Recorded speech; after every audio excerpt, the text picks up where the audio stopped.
Hi everyone, my name is Emily Jackson and I live in Noblesville, Indiana, and this is my story. You may remember a few months ago reading in the national news headlines about the undocumented, unaccompanied immigrant children that are flooding across our borders at increased numbers. And even though it's no longer in the front page news, there was just something about reading the stories of those children that just I couldn't shake, and it really just stays with me even today. But let me take a quick break from my story to give you some background information on the situation for those of you who may be unfamiliar with what's going on. Since last October, a year ago, over 60,000 unaccompanied children have crossed our United States southern border. That is twice the number of kids who came the year before that, and it is 3 times the number of kids who came the previous year, 2011.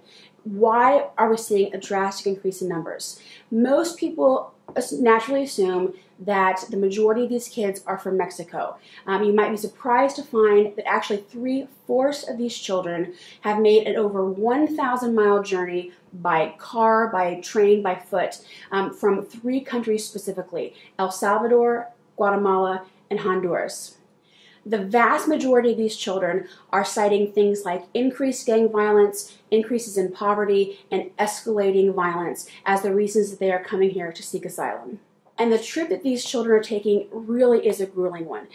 Desperate mothers and fathers are paying sometimes $7,000, $10,000 for smugglers that are called coyotes to take their kids on these journeys to the border. Sometimes these coyotes will just take the money and disappear. If they do transport the children, oftentimes these children run the risk of being assaulted, trafficked, or even worse. If the children do reach the border, they are immediately turning themselves over to the Border Patrol agents, and it's at that point where we've got a big problem. The problem is pretty straightforward. Our Border Patrol agents and the border facilities are simply not equipped to handle the influx of children that we're seeing coming across the borders. Our current system that we have in place is only equipped to handle roughly 6,000 to 8,000 unaccompanied children each year, and we've already seen 60,000 children come across in this past year alone. And most Border Patrol agents have very little training and expertise in dealing with these unaccompanied minor children. So you can imagine how these kids are feeling as they just completed this long, strenuous, grueling journey. And because of the Border Patrol agents' no-touch policy, they are not even allowed any hugs or comforting touches by the agents who are caring for them in their time of distress. And because our system is not equipped to deal with the numbers of kids that are coming in, these children are being housed in old military type bases, large warehouse facilities. Oftentimes they're sleeping on the floor. They're piled together in big areas, and oftentimes kept in kennel-like cages. It truly is a very difficult situation to imagine. If you want to learn more about the asylum seeking process that comes next, there's plenty of great information online where you can find out about that. The short version is, though, that these kids are usually kept in these large warehouse facilities for roughly 2 months while they're being processed.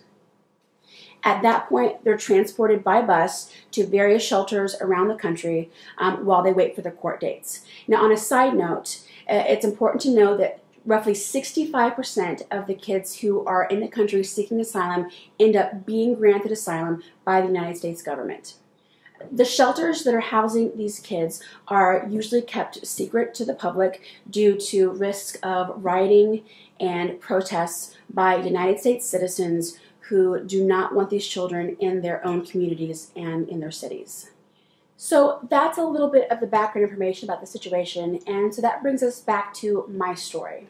When I first started reading about the border crisis with these kids, it really struck something deep in my heart, not just for the kids, but also for their parents. Personally, as a mother of 3 kids, I just could not imagine how desperate and utterly hopeless a mother would have to be, that the prospect of sending their precious child 1,000 miles with a complete stranger to a foreign country, that prospect would seem like the safer or the better option than staying home with me in the only country that we'd ever known. So I immediately started feeling this tugging on my heart, and I knew that I had to get involved somehow. I didn't know how yet, but I just knew that I had to get involved some way. It just so happened that the very next day, I got a mass email from World Vision. Now, if you're not familiar with World Vision, they are a very reputable Christian-based humanitarian aid and relief organization. And the email stated that they were getting involved in this border crisis situation. And it listed several ways that you could get involved as well. But there was one way that immediately caught my attention, and it was these promise packs. Promise packs are backpacks that are filled with basic toiletries, basic school supplies, a warm blanket, and a note of encouragement that are directly delivered to the hands of these immigrant children. World Vision is partnered with the National Latino Evangelical Coalition, as well as 13 churches on the ground to deliver these promise packs into the hands of the immigrant children that they're housing. I felt an overwhelming sense that this was something that I was supposed to be a part of. But how many promise packs?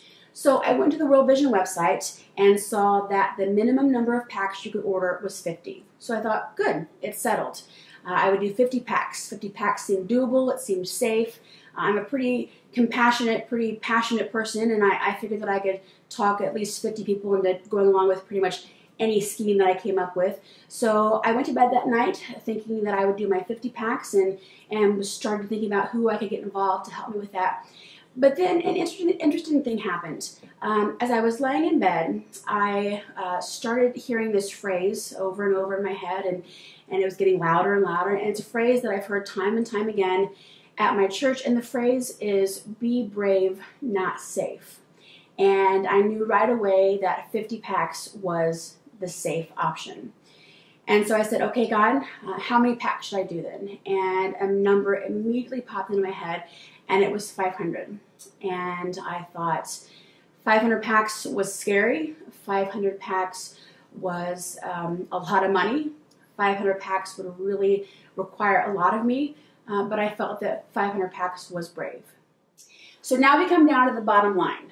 This is the point where I'm asking all of you to step into this crazy plan with me. These are promise packs. Like I mentioned before, they include toiletries, school supplies, and a warm blanket and a handwritten note of encouragement. They are $22 a piece. And how it works is that World Vision delivers all of the backpacks and the supplies that go inside to our location. We gather a team of volunteers, we organize them, pack them all, and then World Vision will pick them up from our location and deliver them via their sub-partner churches on the ground directly into the hands of the kids. So for you non-math people like myself, 500 packs is $11,000. Now my church, Grace Church on 146th Street in Noblesville, Indiana, has graciously agreed to do a $5,000 matching grant toward this campaign. So once we have raised the remaining $6,000, I can place the order for our 500 packs.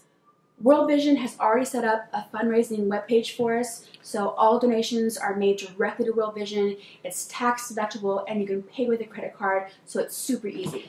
At the true heart of this issue are children, kids just like our own, that are hurting and that are scared and lonely and traumatized, and they are currently residing within the borders of our country. Because every child, regardless of their race, their nationality, or ethnicity, deserves hope. Every child deserves to feel safe, to feel loved, and to feel cared for. And putting a promise pack into the hands of these children is a simple but tangible way that we can show the love of God to these kids who so desperately need it. So that's my story. Thank you so much for taking the time to watch this video. I'm so excited to see what we can do together to help these kids. If you'd like more information, please go to our Facebook page. We've named our group Love Without Borders. Thanks so much.